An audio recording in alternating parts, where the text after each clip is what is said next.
Hi, welcome back to my build of the sound kit from ScienceWiz with their Edison style phonograph. Now, as you can see, I previously built a model from another kit, and I'm going to go ahead and use their instructions to build another kit. You remember, it comes with a book, but the book is removable, so I've removed the book from a different kit, and you might want to do that while you're actually building your kit here. And follow the instructions in the sound kit to build this Edison style phonograph. So I'm going to go ahead and put the previously built phonograph over here, sort of out of the way. And these are all our new pieces here. Now, one of the things that the instructions tell you to do is to go ahead and group the various parts that you need. One of the things that I find helps is to have some paper cups. These paper cups are really good for holding screws and various other small parts that you might need during the build. So it tells you what you need. So it's got instructions. It also tells you the things that you're going to need to find from home. I find that really helpful. So some of the things that you need from home are, for example, AA batteries. I'll put those over there in that kit, as well as a screwdriver. Now it says to have a magnetized screwdriver. I actually find that helps because these screws are very little, so it helps to actually pick up the screws with magnetized screwdriver. So I'll put that over there. Another thing that it asks you to get is tape. Now I'm going to use this tape later. The tape is not until you actually make this cone here, so I'm not going to bother using the tape yet. So I'm going to go ahead and put the tape back in a sec. And it also asks you to get scissors, and again the scissors are for cutting the piece of paper that will eventually become this cone here. So I'm going to go ahead and put the tape and scissors back. The scissors are also useful for cutting aluminum foil tape, so you'll notice that there's a protective surface on here, but this is aluminum foil tape. One of the things that we found works really well is to actually use a paper cutter to cut 7-inch lengths or 14-inch lengths because you want to double it up. Doubling it up works well, single works well as well. Ha, get it, single works well as well. So I'm going to go ahead and put the tape back and the scissors back. And I'm going to go ahead and start grouping these things as the group into the groups that it tells you to. So first we need to find the motor here. So I've got the motor. I'm going to go ahead and put that in the unit so I don't lose it. So I've got the motor there in the unit. It also tells you to go ahead and find two pulley clamps. So let's see if I can find the two pulley clamps here. So there's a lot of different bags of things you'll notice. Go ahead and dump that bag out. These are the two little bitty pulley clamps here. See, they're easy to lose. So I'm going to go ahead and put those right in the unit because we're going to need those in just a sec. So I'll go ahead and put that there. Now this unit is, you're looking at the back of the unit. The front of the unit is here, but I've got it open to the back so you can see what I'm doing. So there's the back of the unit there. So I'm putting the two pulley clamps into the unit. Got the motor there in the unit. Here's the double pulley here. Remember, if your double pulley comes with a little bit of plastic on it that causes a bump, that's going to affect your recording and playback, so you're going to want to sand that down. So I'm going to go ahead and put the double pulley there. And then this little bitty pulley, which may also need to be sanded down. I'm going to go ahead and put that in one of my paper cups for later. Put that there. So we need a thin yellow belt, and a thin black belt. You'll notice in this bag of components, and remember, the kit tells you to use this copper diaphragm, this copper recording diaphragm, in all the instructions. So far we have had better results with this blue plastic one. This one is the one that you see them in the ScienceWiz kit build on their website. So I would try using the blue one first rather than the copper So I'm going to go ahead and put the copper away. So I'm going to go ahead and put that away now. But you want to save that for use later, because that might, it seems to work, but so far we've had better results with the blue one. So go ahead and put the blue one away for now. And you'll notice that there are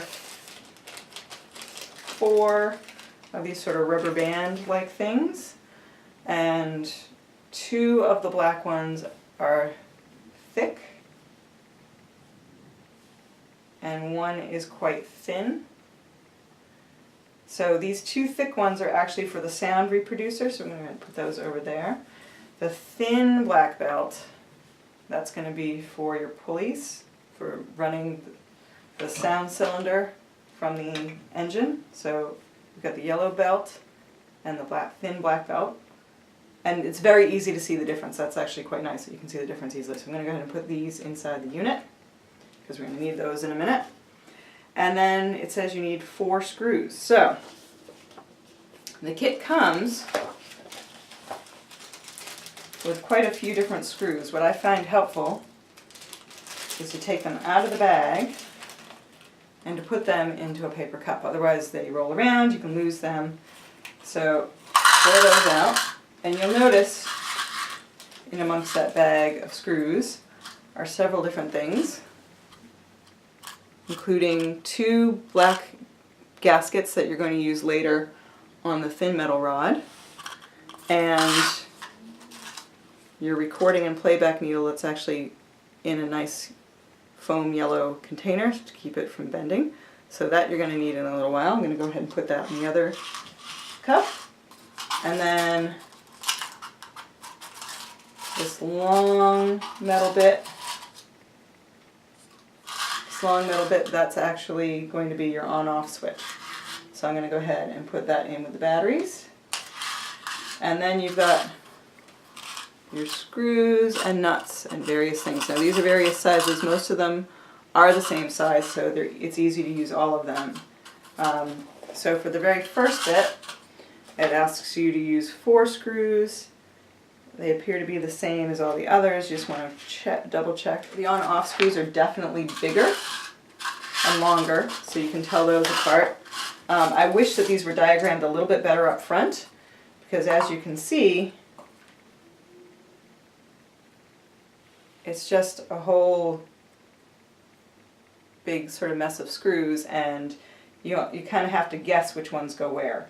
So the two long ones that you need for, put that gaskets back in here.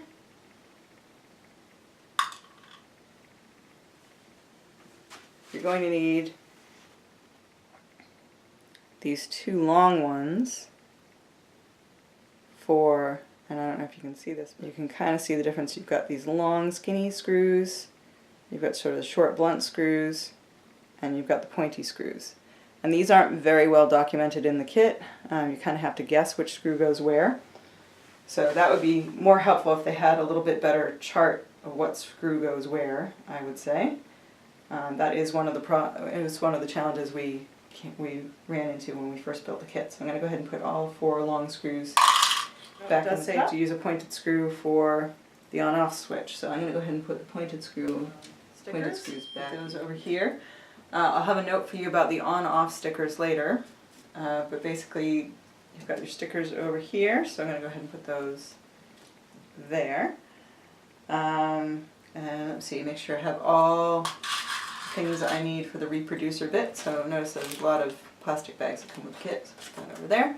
So I've got that, 2 thick plastic rings go with it. And this plastic ring bit here, so I'm assembling all of these things that it says I need together. There we go. The triangular feeder arm here, and that goes, that's this part over here that helps feed, it helps move the recorder bit along here, so that's this part here. this will end up over here, essentially. There we go. Okay, so feeder arm, I found that. Found recording head. That's this part here. Put that with the reproducer part. And like I said, I found the needle and the recording diaphragm that we're going to use. The retaining clip. This actually holds this whole reproducer part in place. You can see it there, clip.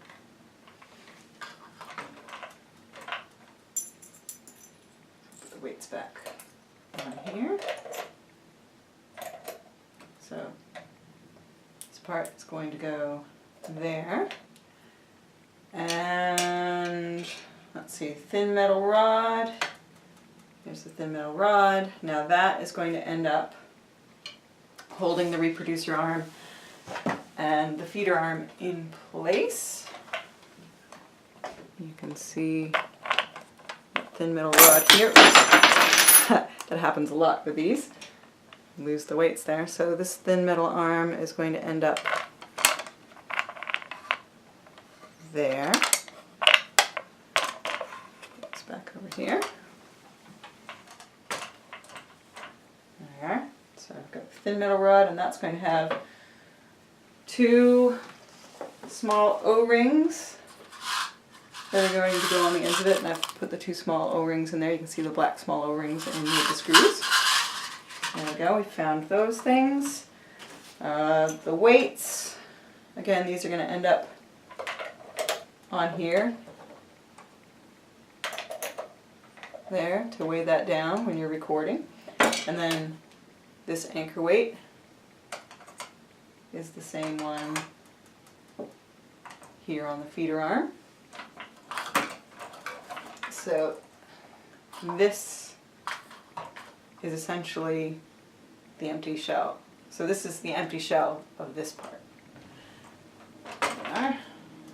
So put that over there. It's going to put on there. We need this retaining clip for the motor. So I'm going to put that in the shell. And our recording cone. You see that that's the same as this. That's going to end up here on that reproducer there. So put that there for now. We're going to have to unclip that to get the reproducing parts inside. And then our recording cylinder, which you can see is already on the pre-assembled one there. So we found all the pieces. I did say that I still need to find the right screws for the engine block. I'll look for those as we go.